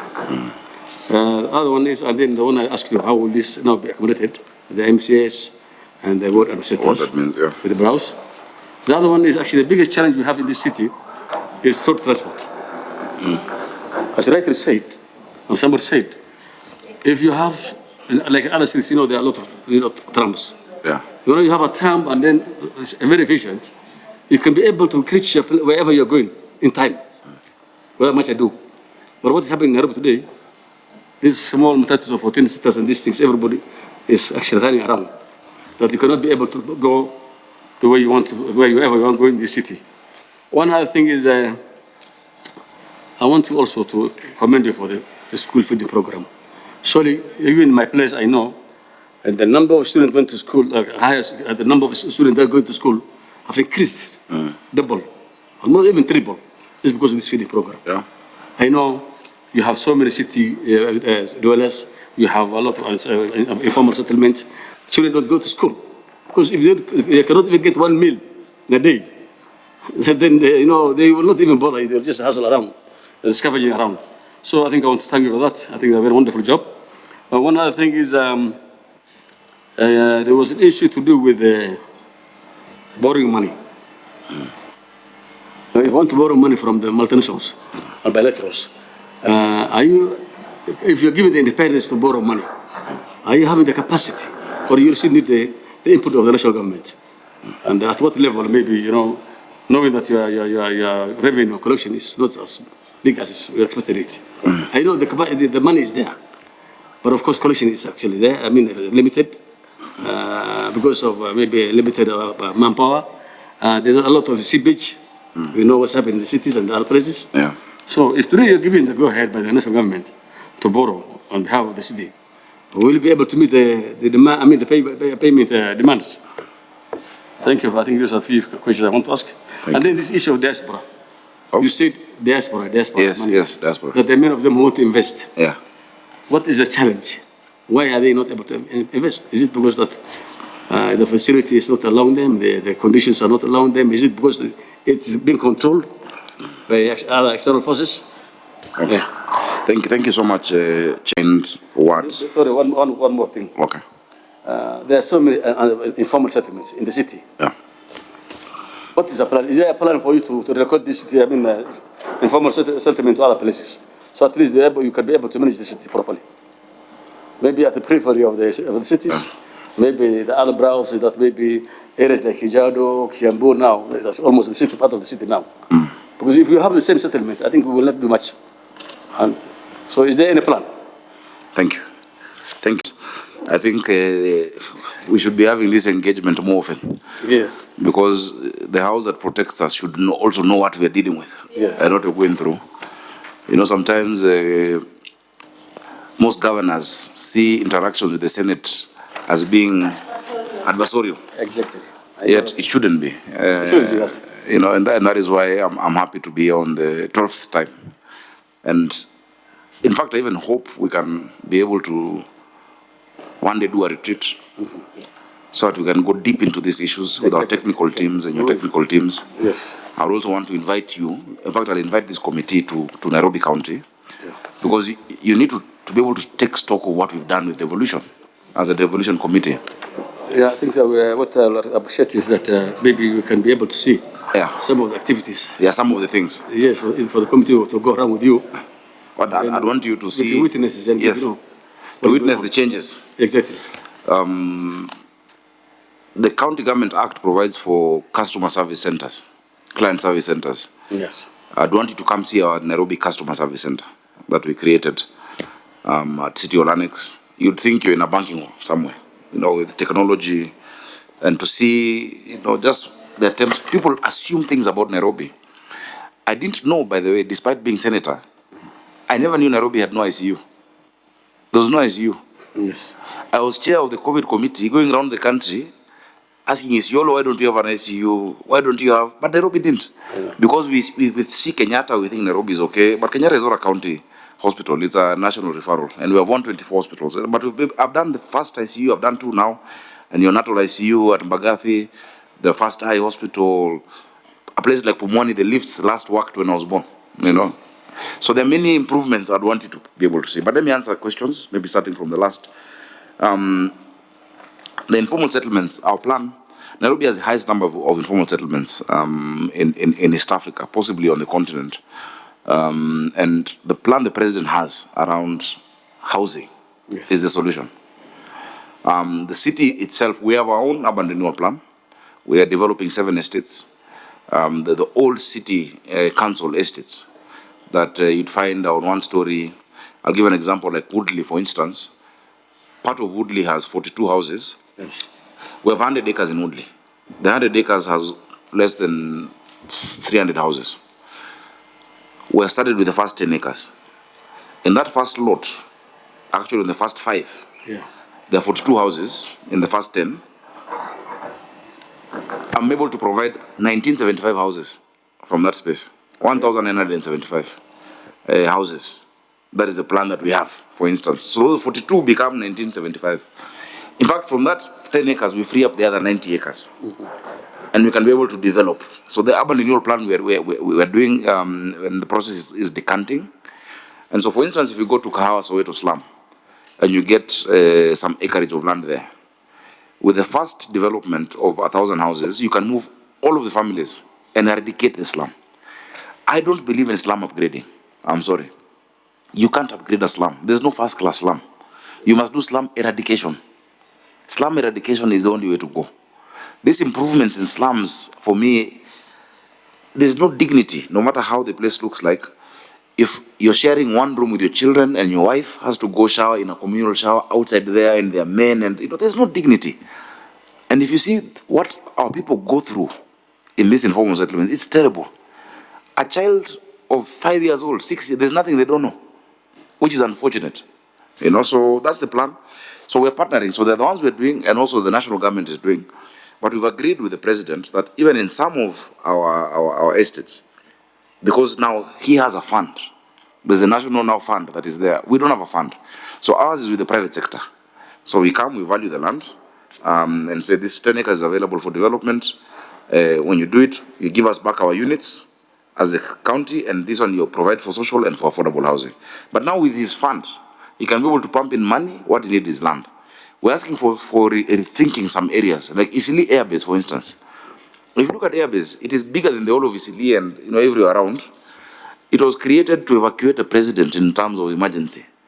And that is why I told the president, boss, if there's an emergency, you'll get stuck in traffic coming to Isili Airbase. This thing is not, it can't fulfill the need it was created for. And with technology, you can even be at Laikipia, you can be at, so this land, and look at the GDP of the surrounding area. And that is when I had asked about the restrictions, because you cannot build beyond a certain height in Isili because of that airbase, whose use is obsolete. So that's on housing. The issue of the municipal financing and borrowing money is the limitations in the law. Number one, 12th chapter of the Constitution requires a guarantee from national government. That guarantee has never been given. It will not be given. Yet, those who even the national government is borrowing from would rather give the county. They would rather give, because a county is more nimble, it is faster, you can see impact and return. If we put money, for instance, in our metro system, people will pay busway. You'll be able to recoup it in 15 years or in 20 years. If you put money in, and I'm glad at least we've been able to do the waste to energy by PPP. And we've contracted China National Electric Engineering Company. They should be breaking ground once we finish with the negotiations on the contract. 45 megawatt plant, they will run it over a number of years, put that 45 megawatts into the national grid, and get their money paid for by Kengen or by Kenya Power. Kengen would be the uptaker. Kenya Power just distributes the power. If you ask us to put in that money today, we can't. The waste to energy plant, for instance, is 50 billion. I don't have 50 billion. So the creative financing says, since I know for sure, there's no way the Senate will review money to counties below what already we have. If I know for 10 years, we'll get 20 billion, let's say when I connect zero, there'll be 20 billion every year for 10 years or 20 years. You can actually discount a portion of that and receive it today in lump sum, and then pay slowly. So that is why you do the municipal bond. Because the kind of infrastructural support we need, for instance, the drainage people say we need to improve. To increase the drainage in Nairobi County, for rain that comes maybe once a year, costs around 25 billion shillings. So you put 25 billion only on drainage, I will not pay a single salary. I'd rather do small improvements. But to do that massive infrastructure that the city needs, you need to get money upfront. We are talking to transaction advisors, but you will need to help us with the law. PFM has restrictions, county government has restrictions. Urban Areas and Cities Act can create exceptions that allow the city to engage in certain ways of raising municipal financing. My friend, I have a friend who's the mayor of Cape Town. And the mayor of Cape Town has shown me how he's been able to do it over time, to get money that they would never get. Otherwise, the governor of Nairobi becomes just a cashier. All I do is pay salaries, collect garbage today, and do this. But to leap forward, to transform the city, the kind of infrastructural investment you need at a go, this normal way of financing will not change anything. You'll not do anything meaningful or transformational. Number two, so that's on borrowing money. Like EPA did, they got a very small portion because there's a limitation on the percentage, and then it must be guaranteed by a national government. We have people who are willing. For instance, I met a company and we're talking to them who are saying, look, Nairobi County, we have streetlights, 68,000 streetlights. Yeah, I've been increasing them, but bit by bit. They want to come put more than 100,000 solar streetlights. And all I need to do is to pay them as if I'm paying up the power bill for a number of years, and then the lights become mine. Why would I be stopped from doing that? I light the entire city. When you light the city, the economy improves. People will be out longer. People will do business 24 hours, you know. So, Senate should support us to do such things. Number two, Chairman, you've also asked about the boroughs in terms of the wards. So what we envision is the sub-counties and the wards within a certain area will fit into a borough. The borough is purely administrative. So it'll have a manager. The manager will be appointed by the governor because I've been given the mandate to lead the whole county. So I'm just stepping down administratively. So for instance, we have 5 sub-county administrators. In the meantime, one of them can act as a borough manager to coordinate the needs of these 5 sub-counties. I have 17 sub-counties. Now, what we will do within our law is to provide for budget making, a percentage of it. When I was in Senate, we visited a place called Lowell in the US, where they were doing something called participatory budget making. They had gone to the estates. You have people who come together and they say, okay, from the county's budget or from the state's budget, we've been given $10 million. What do you want? You know, when you involve the people in making that decision and they see it, then they believe in that devolution better. So it's an administrative structure, not political. The Urban Areas and Cities Act provides for city managers. The only county that's done that is Kisumu. And Kisumu has a city manager who's employed by Professor Nyong'o. For us, we say that structure doesn't work for us having one person.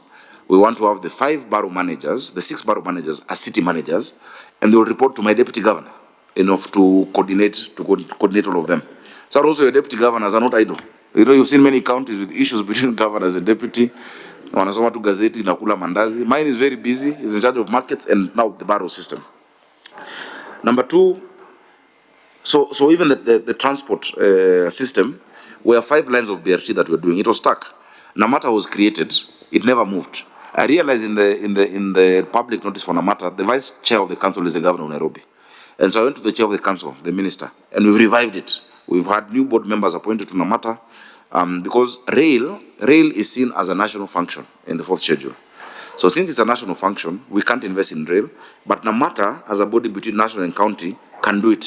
And so that's why we're doing the rail system, the BRT system together with Namata. There are 5 lines. There's Chui, Kifaru, Simba. So the different lines, one is from Thika to Ongatarongai. There's one that straddles across Mombasa Road through all the way to Kangemi and beyond. There's another one from Juja, that is line 3, that is being financed by the European Investment Bank together with the French Development Agency, coming through Dandora all the way. They all pass through the city center. At the railway terminal where we're doing the railway city, there's going to be a huge BRT terminus there as well. That thing is actually moving. People don't know. I think Senator Nyong'o is right. I need to communicate more. And so there's line 4 and then line 5. So I was given an example of the 74 million euros for line 3, which has been stuck from even before I became governor. I'm not going to push the president. Both these guys have come to me. They want a cabinet memo to refresh it. It's taken a year. You know, 74 million. The European Investment Bank tells me this money is sitting. It is for Nairobi. Now, if it was to me to receive it directly, I would have, we'll be done with line 3 and line 4. You know, so we just have to, because also national government is dealing with many things, 47 counties, international issues, military, you know, so pushing your agenda is a bit hard. Senator Chute, thank you so much for your kind words. And it's true, it's worked out. Nairobi, sometimes we become victims of politics. And people never see what is being done. Because it's a coveted position. Possibly after the presidency, the next elective position that is as coveted, I don't know which one it would be. But possibly Nairobi. And so everyone and their mother have a story about the city. But you see, what I've decided to do, Chair, is to focus on the work. And that's why you've never had me answering politically anyone. I've just stayed focused. I see the results. And as a leader, you should never be afraid to be misunderstood. If you keep doing the right thing and you focus on it, they'll understand later. They will start seeing the fruits of it. They'll see the increased revenue. They'll see the roads being done. They'll see healthcare. Today, I don't know when the last time you got a case of Mama Lucy. When I was in Senate, there was always a case of Mama Lucy in the hospitals. I changed all the boards in the hospitals and introduced a new leadership system of CEOs. So my level 4s have a CEO. Because a medical superintendent is a doctor. They know medical issues. But who is thinking of customer service, cleanliness, infrastructure, supply chain, availability of medicine, human HMIS in technology? You need a CEO. And the transformation I've seen in 6 months by just having CEOs in Mutwini, Mbagathi, Pumwani, and Mama Lucy is transformational. But of course, you'll not hear that story. The story you'll hear is the politics. Yes, we found the pending bills, 16 billion. NMS, and I think I'll join this with Senator Tobiko. So NMS ended as an entity. It ended when the election was held and the transition period was supposed to be up till November. But because of the pending bills, you see, NMS was a national government entity under the executive office of the president. So they still have to sort out those bills. I said those bills will not be paid by Nairobi County. They'll be paid by the executive office of the president. Because those are national government bills. The ones who entered into those contracts, we don't have those contracts. But we asked them to fast track them and do what we call a deed of novation to give us what we can continue with those projects. Because the projects are for the people of Nairobi. So unfortunately, we've had some things stuck because it is stuck at that level. And the full and final handover of documents has not been done because of the pending bills. They must clear those bills. And which is why, it is very easy to dazzle people over a short period of time quickly and then not pay. But people have seen things and say, oh, this is wonderful, this is how we should run Nairobi. Nairobi would never run. And because when people say national government, it's not that there are angels there and devils in counties. If you look at my engineering department, in fact, a meeting last week, the national government confessed you possibly have more engineers than national government. In the recent past, I've hired another 100 artisans and engineers. Many of them are the ones who set up the structures there. So counties have capacity. They just need to be able to be allowed to find the resources they require, And so we hope that they can, they must clear those. I found 100 billion pending. I set up a task force to look at the legal bills. It was headed by Kamodho Waiganjo. Unfortunately, during the work of the task force, the High Court in Trans Nzoia outlawed these task forces that look at pending bills, saying we are usurping the role of the Auditor General, which is not true. These task forces help us make administrative decisions. I'll give you an example. From 21 billion owed to these lawyers, already they are narrowed down to 11 billion. They reduced those bills, that you can actually pay 11. And we are even going to go lower. They put proposals of how to structure the office of the county attorney.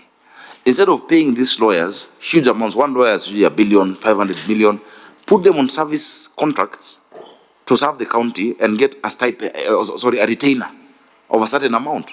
You will never hear these lawyers charging a private entity like Safaricom $1 billion shillings. They would never. They would never go charge EABL $1 billion or 500 million. Never. Because no private entity would pay. But they think that you can fleece national institutions and county governments. I refused that, and I will not do that. Yes, we're feeding at 5 shillings. As I explained, I put in 1.7 billion as a county towards that program. 700 or so was to the infrastructure. 1.2 is to the subsidy of the food. It is a county function. I don't know why people say it is not a county function. It's a county function. Children welfare programs are a county function. It's just that I'm happening to feed the children in a school. I'd have fed them at home. It is easier to do it at school because they come there. It's the same way. In these things, you can never divide. Devolution is not a competition. In these schools, we provide water. Are we taking a national function? But the water is from the county because it's a county function. In those schools, we have to support the infrastructure of SIWA. Are we taking the function of national government? No. But counties must provide those functions. It's just that what we don't do in those schools is teach the children. Teaching is what is the national function. education, teaching, curriculum development, and executing that. But the welfare of those children, they're our children, and the law says it. If you look at the Children's Act, it says, must be section 12 or so of the Children's Act, talks about children welfare programs that every county shall set up to look at the interest of these children. Now, in the same school, you find, Senator Tobiko, the ECD and the primary school are in the same place. So who owns the place? Does it then go to national or county? So as we look at the real ownership of that facility, so those ones which have been done by CDF, like Komarok, etc., we come in and add an ECD, but the school is a national government school. But our schools that we built as Nairobi City County or as the City Council remain to be ours, but the function of teaching and paying salaries and curriculum, that one is the national government. Yes, we knew there's going to be rains. That is why we prepared from the time of El Nino. That is why we got the Green Army as well. We started that process from before. And that is why everywhere you go in the city, you will see them clearing the drainage. That is why we invested in equipment. We've invested in machinery. I have new 24 skips, 50 skips and 10 skip loaders, 24 tippers we added in the county. I have 24 refuse compactors in the high seas coming, the one that compress garbage. That is why we sat with CBOs and told them stop dumping in these areas because it will go and block drainage. Now the problem, and that's why during El Nino it didn't flood in the city. But now this heavy rain has burst the banks of the rivers. When the rivers burst their banks, it is not a drainage problem. It's not drainage, because it's not Madare River, there's no drainage, it's the river. The river has gone back to its original level. Now people had gotten properties in the river. Now they've been moved away by the rains. And we're saying we will not allow you to go back. We've said we will not allow them to go back to those areas, you know. I have my engineers together with Warma and NEMA right now at Nairobi Dam. They're looking at the structural integrity. We might need to evacuate Sifa apartments. Because if that breaks its bank, it will be worse than what happened in Maimahiu because of the sheer numbers. You find people saying, oh, I feel I'm safe, I don't want to move. A time comes when government says, no, we will tell you whether you move or not, we will take care of your life. That is why when you commit suicide, it's a crime. It's your life, yes. But your life belongs to the government. If you try to take your life away, the government comes in. And so the areas we said we'll evacuate, we're evacuating people, we're moving them out of those places, and we've agreed that they shall not go back. We had early warnings, we told people to move. People refused to move in many of these areas. We had put notices. I heard people saying, oh, it's flooding because of development. No, there's no flooding in Kileleshwa, where people are saying their apartments. There's no flooding there, or in Lavington. In fact, the flooding in Kilimani is in an estate called Elite Gardens and Orchard View. The estate was built in the 90s. And you go there, they say, no, it's okay. In the 90s, it flooded. In El Nino 99, it flooded again. In 2014, it flooded. So they're in Kirichwa River. They're in the river Kirichwa. And it was built in the 80s. So you can't say that our development control has led to flooding. Well, in those areas, there is no flooding at all.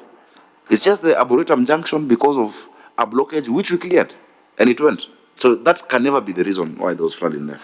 And so that is why also said to Tobiko, we sat down with the DCCs, the national government administrators, and agreed to form these response units. And my proposal that I'll bring to the Senate would help us now create such administrative structures. But then it is not relational, you know, because today I can sit with my senator and MPs, and we sat. Of course, there's some, of course, who will do politics as usual, and politics is okay. But because it should not be dependent on my relationship with the senator. I was a senator before. I only entered City Hall once as a senator because I couldn't relate with the governor then. It shouldn't be subjective. I've agreed with my MPs, we're doing a retreat with the MPs and senators and leaders of the assembly to agree, okay, this is what CDF is doing here. Why are we doing the same road? Let me put instead money in this other place, you know? Or this is what we're doing in our schools. You can help us in doing, you know? Having an ego that if you're a governor and one should question you is not what devolution is supposed to be about. The reason this thing was thrown out was because when Senator Sang brought it as a senator, he wanted the senators to chair. Then he became a governor. And he could not imagine Cherargei chairing. The same thing. For me, it doesn't matter, you know? So long as we can sit around one table, agree on development, agree on issues of human. Like today, the reason there is goodwill for people not to go back to those rivers. I sat with all the MPs of those areas and the senator, and we agreed in Madare, in Roraka, in Mukuru, let us not allow people to go back. We can deal with the structure owners, but the tenants, if we give them a disbursement, they will find another place to stay. But let's not create big camps or refugee camps in the city. I think that is, neighboring counties, we've not found a framework within the law to work together. Because all these counties have gone to regional blocks. So every county is in a regional block that is almost a tribal block sometimes. And Nairobi has been left alone. So the Murang'a and the rest are in Mount Kenya regional block. When I look at Kajiado, they are with the Narok. But I have more similarity with Kajiado than Narok has. I have more similarity with Machakos than Kitui, but they have gone and formed the Ukambani block. So everyone has gone to their to their people, to tribal cocoons. Nairobi metropolitan area actually should be our planning framework for this city. I should be able to sit with the Kajiado, Murang'a, and so the only place we meet maybe is at Namata board, but we don't have that framework. I would want us to set it up within the law. So everyone has gone to their tribesmates or to the areas. It shouldn't be the case. Yes, all the functions are transferred back. Nairobi runs all its functions, including, and this is a win for devolution. If you look at health, Mama Margaret Uhuru Hospital. This is a hospital that started being built in 1989 in Kariobangi North. Actually, it's the border of Kariobangi North and Korogosho. There were many failed attempts. It was called Nyai Wards at that time. They tried. Governor Kidero came and tried, didn't succeed. So during NMS time is when it was finally concluded. But now the national government had taken it away. It's a 400-bed capacity hospital. Twice Mama Lucy. If you go to Mama Lucy, you'd find sometimes women are sharing beds because of capacity. They made it a special pediatric hospital. The catchment area around it is more than 2 million people who can't even go there with the overflow. I put up a very strong fight. I told the president this hospital must be a general level 5 public hospital for the people of Embakasi North, for the people of Ruaraka, for the people around there to use. And finally, they handed it over. So it's back to us. I have appointed the current CEO of Mama Lucy is also acting CEO there. I'm going to appoint a new board. We've agreed on the commodities there, the equipment that is needed, and that hospital will reduce pressure completely from Mama Lucy Hospital. That for me is a great victory for devolution, and I'm very happy that the president understood it. Because when we were launching the Rivers Commission, I told him, please come and see. And it's a huge facility. There were less than 20 people. And he said, how? Because it's a very specialized, it's a level, it had been made to be a level 7 even, I think, or level 6. I said no. So I think that is that. I think all in all, Chair, to conclude, as the Senator Onyonka said, that I said before, Nairobi is too big to be let to fail. If Nairobi works, Kenya works. And having, Shakespeare says in the Hamlet, that truly wise is he who learns from another's mishap. I have seen what the first governor had to deal with, what they went through. I have seen what the second governor had to deal with, what they went through. I've understood the challenge that NMS had. I've been a legislator, I've been the senator. I think if we support us, we truly can make Nairobi work. And so I'll be coming back more and more times to you as a Senate with specific asks on how we can build. And I'm glad that you stick to the facts of the issue. Not to be swayed by propaganda and politics, that will always be there. But on the issues that can be empirically justified, you can see the numbers, you can see the reports. That is where we make decisions from. Thank you so much, Chair, for your time. Thank you for your time. Oh, you want to say something? Please, Question. Thank you, Chair. Sticking to facts, you have just mentioned that there was this 1.5 billion you had invested. 1.5 billion you had invested in the feeding program, but earlier on you told us that there is a donor fund that was going straight to this program. Yes. Did you invest the 1.5 in the construction or the sustainability of the feeding program? Let me explain. So the kitchens are built. We've built the 10 kitchens. So there's money for infrastructure. Then the second thing is a subsidy. For every meal, we send money. So that is part of the 1.2. Now what we find is that, because we've asked each parent to pay 5 shillings, there's a category of children who don't even pay that 5 shillings. They can't afford the 5 shillings. They are so poor they can't afford it. So during the Africa Climate Summit, the French Minister for State, Cresula, asked me to take her. I took her to Olympic Primary.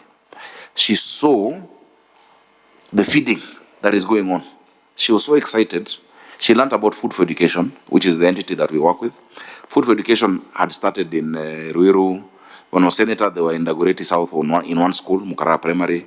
And I told them, we have to find something. And we're the ones we contracted. So because of what they saw, the French government then decided to support the 10% of children who don't feed by 1 million euros, which is 140 million shillings. 140 million shillings is 10% of what I am putting in. And so they give that support directly to Food for Education, and Food for Education accounts to them. When you have a financing agreement with a donor, you report to them on how they're supporting you. So there is no donor fund to Nairobi, no. But what we've done, and we've gone further, is to set up, we've sent regulations to our assembly. We want to set up a governance structure and a board to make it almost autonomous, our feeding program, and have private sector come in to be the chair of the board. You can have the audit firms there, everyone. So what a Nairobian can say, you know what, I want to support a child for a month. Let me send them pesa. You know, Senator Onyo can say, you know, I'm supporting 20 children at 50 shillings. I'm sending it. So that more children, even these ones in informal schools, can be supported. So that was the reason for the 1 million euros. It was to support the children who cannot even afford the 5 shillings per day. They have the watch, but the watch is empty, you know, because the watch is where they log into. But Nairobi County government has not received, and that's what I was saying about support direct. Nairobi County has not received direct support from any donor for feeding the children. So that means you can only account for the 1.5 billion as Nairobi County. So Nairobi County accounts for the amount of money that we expend to the program.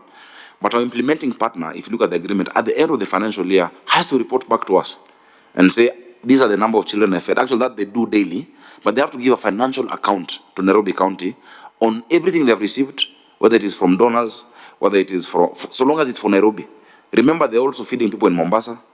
They're doing a program in Murang'a of Uji. They're in other counties. So they can get donor support for a different program. That one they don't need to account to us. But all support that is for Nairobi must be accounted to us. We must be able to report that. And they do that to us. Sure. Yes, end of the session. I have only concerns, that's not a question. In the city, there's a lot of construction taking place. You see a very high-rise houses of 10 floor, 15 floor, 16 floor, especially the Eastlands and Nairobi, Isli, where there are no parkings. Where the place for parking they use for shops. So and then by the end of the day, you see vehicles being parked along the corridors. I think for you to, somebody to build a house, approval must be guided very well. The house, if you want to accommodate about 500 people, the sewage is not even there. The sewage line actually is clogged because of the number of people in the house that accommodates about 500 other people. And then once you use the old sewage system, which is actually becoming a problem. One other thing is actually you're also losing so much on water supply issue. There's a lot of cartels in water. This kind of city has, if you look at the volume of water, the capacity of water they're using, it's so huge. But if everybody pays for water, I'm sure you will not even need money from outside. Yeah. Yes. So I think with this, maybe that's a concern. And I think we want to look at it. Now that we have come to the end, I want to say thank you very much. Thank you. This committee is actually more than willing. This committee actually we have said that we want to see devolution work. Devolution, we will stand against any interventions for devolution to work. Thank you. I know many people have intentions to interfere with devolution. Many people are not happy about the devolution issues. But of course, as long as we are here, the committee will work with you, will support all your bills. And therefore, if you have any other bill that will come, we are ready to support you.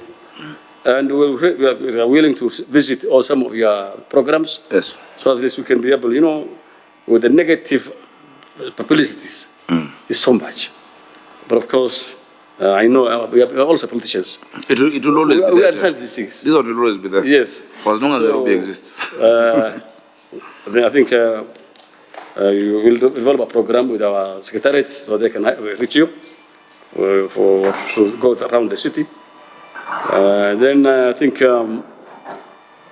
the committee is actually now developing a system that we want program that won't go to every county.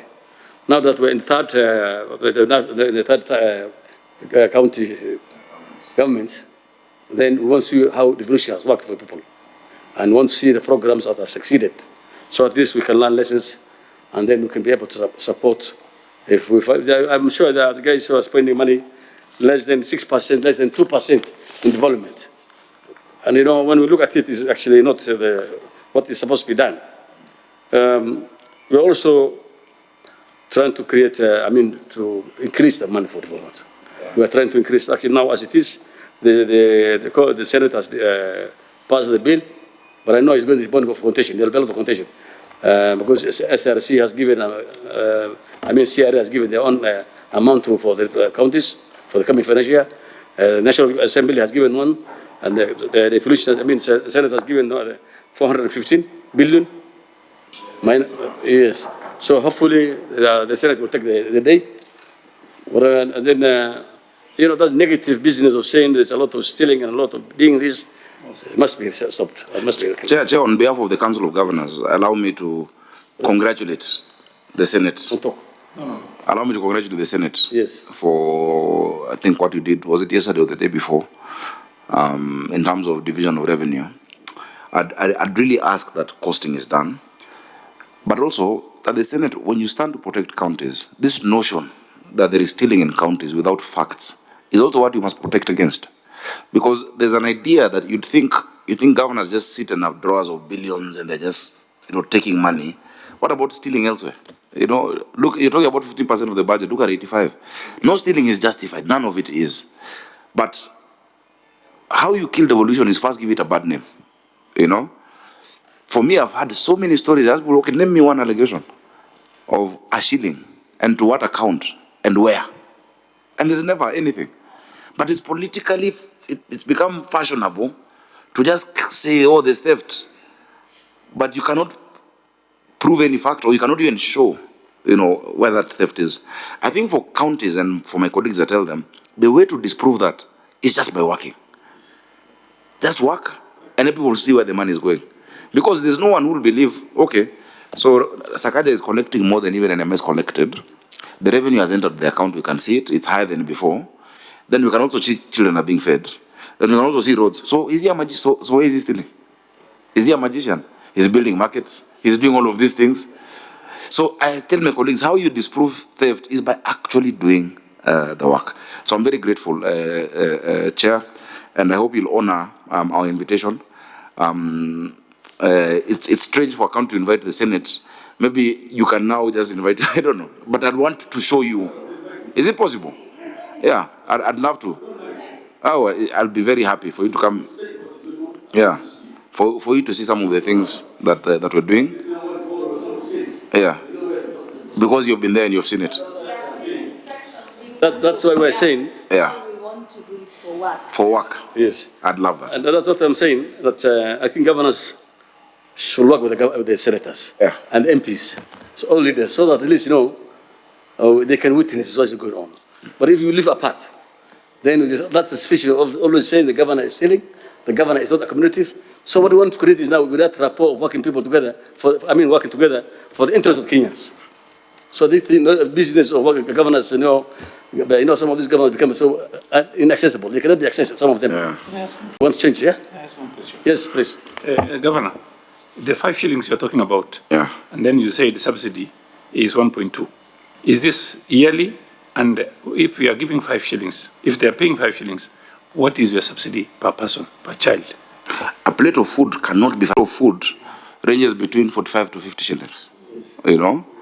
So we're paying the rest. The 5 shillings actually is for ownership. If you give something for free, people will abuse it.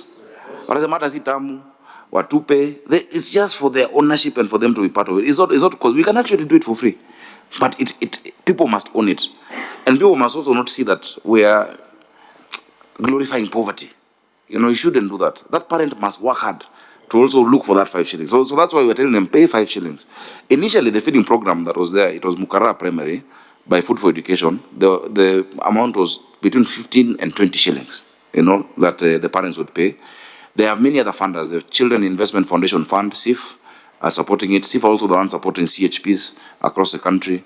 And the parents feel proud loading that M-Pesa for 5 shillings. And part of what the success is, Nairobi has hustlers who wake up in the morning, they don't know where they're going to get work. They go to eat at Mjengo, or they go eat outside the house to be Mamafua, to wait to be called. She might be called or not.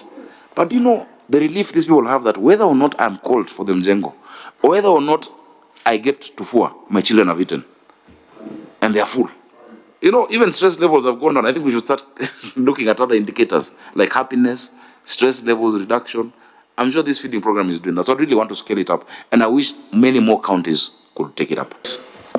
Having there been no other questions, I will allow the governor to leave at his pleasure.